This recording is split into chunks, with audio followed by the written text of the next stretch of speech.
AITA for telling my sister she couldn't bring her emotional support dog to my wedding even though she said it was not negotiable.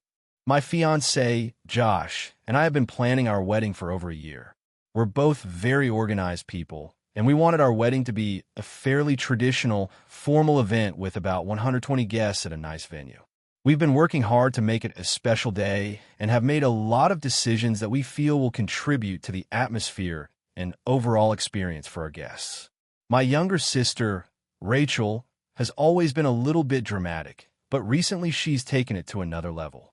She's in her late 20s, lives on her own, and has a history of anxiety and depression. She's recently gotten an emotional support dog, a small terrier mix named Gizmo, which she says has been a huge help for her mental health. I'm genuinely happy that she found something that makes her life better.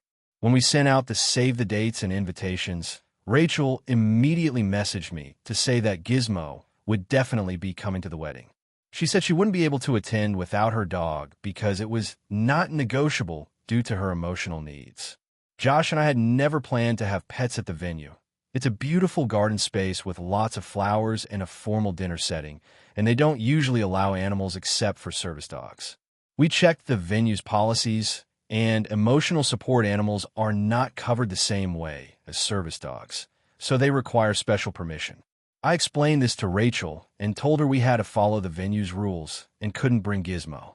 I also said that since the wedding is a formal event and some guests have allergies and phobias about dogs, we had to be very careful about allowing animals.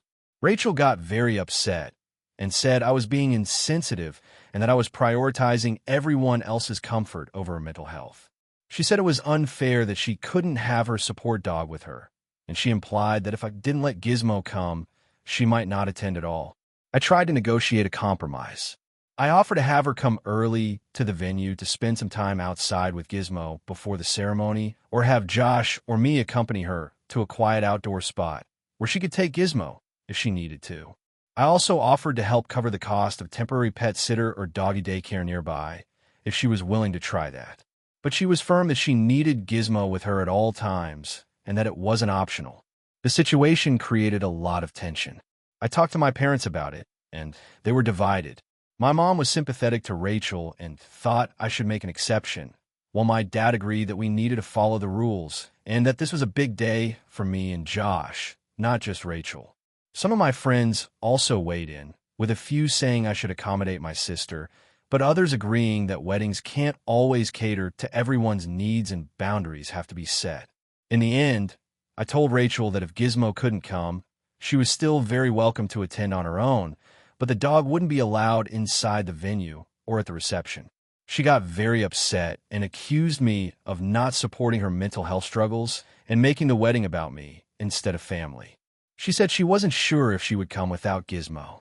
I felt guilty, but also frustrated because we were trying to plan a wedding that would be enjoyable for everyone, and I was trying to be reasonable by offering compromises.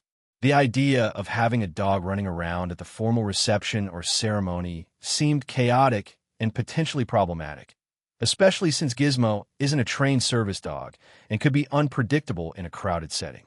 The week before the wedding, Rachel called me and told me she had decided not to come if Gizmo wasn't allowed. She said she couldn't handle the stress of being there without her dog.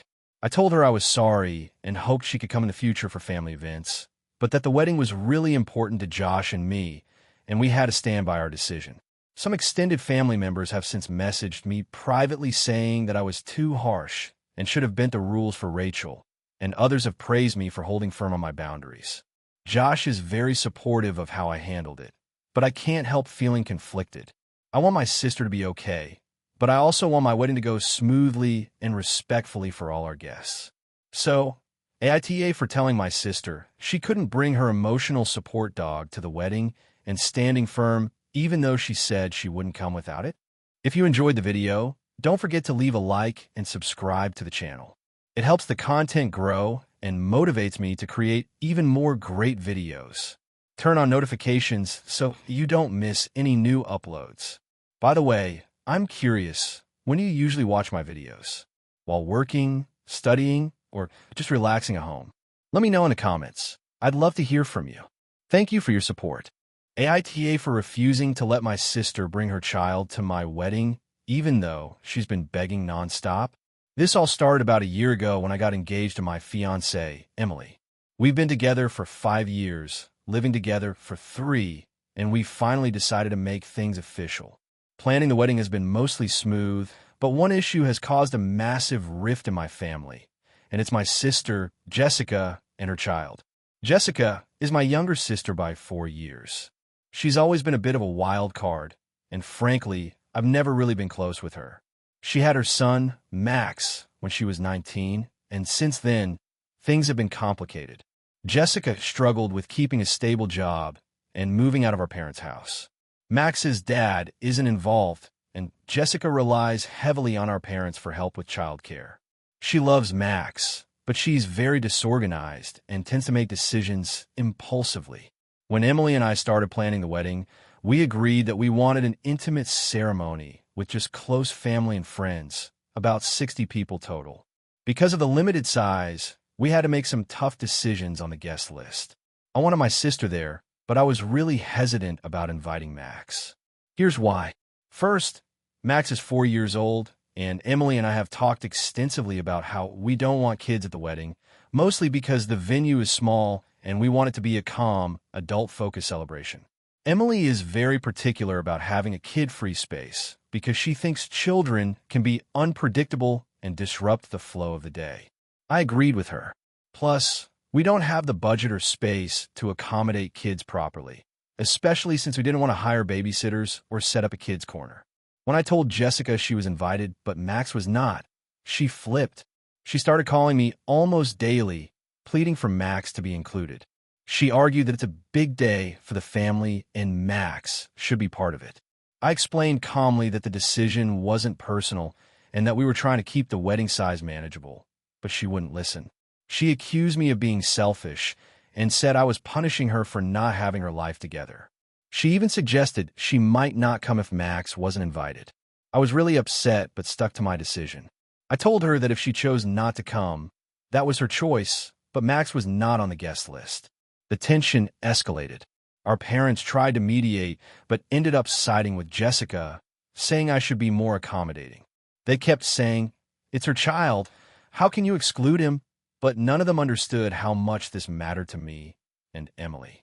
Jessica began sending me texts with guilt-tripping messages like, "You don't want me there if Max can't come," and "Maybe you don't care about family."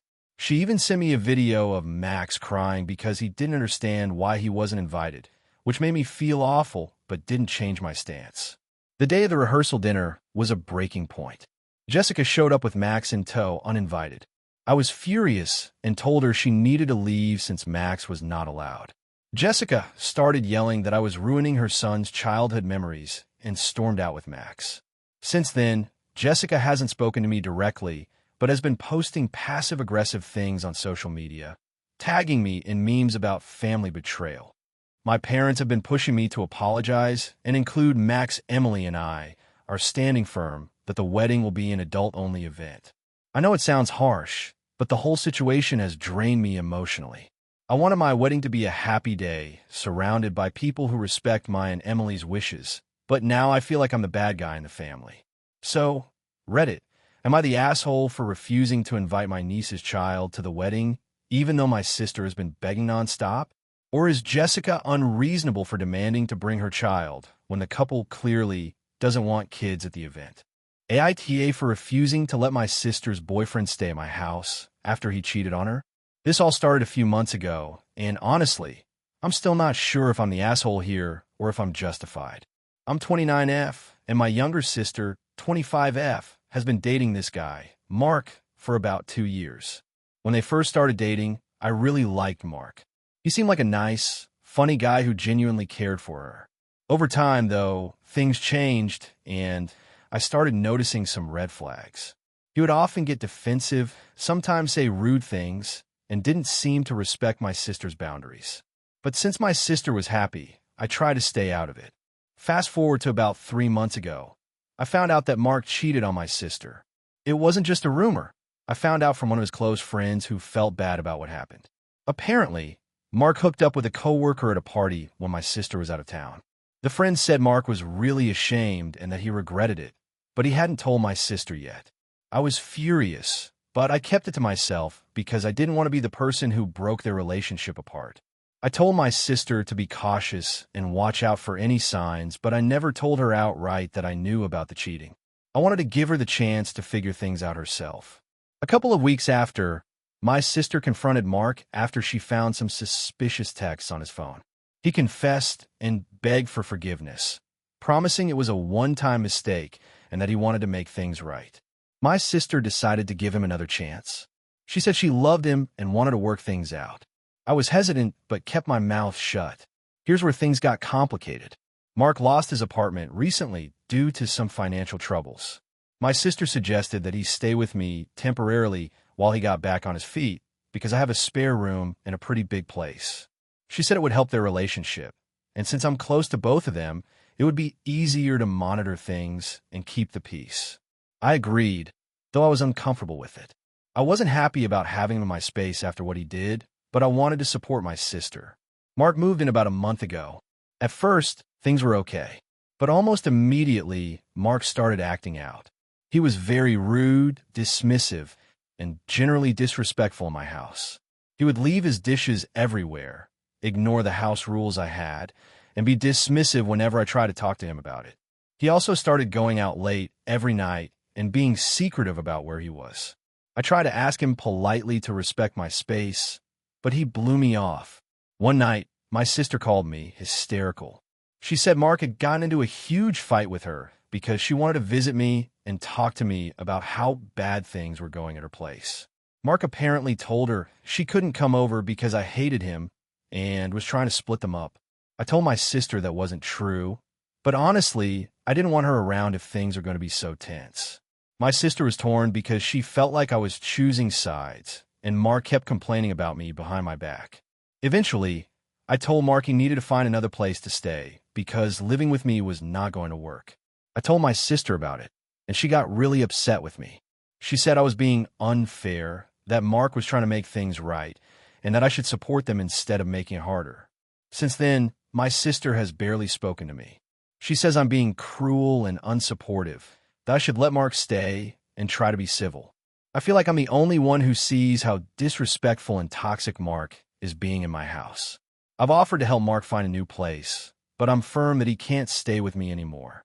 So, Reddit, AITA for refusing to let my sister's cheating boyfriend stay at my place, especially after he's been disrespectful and rude? Or should I just suck it up for my sister's sake?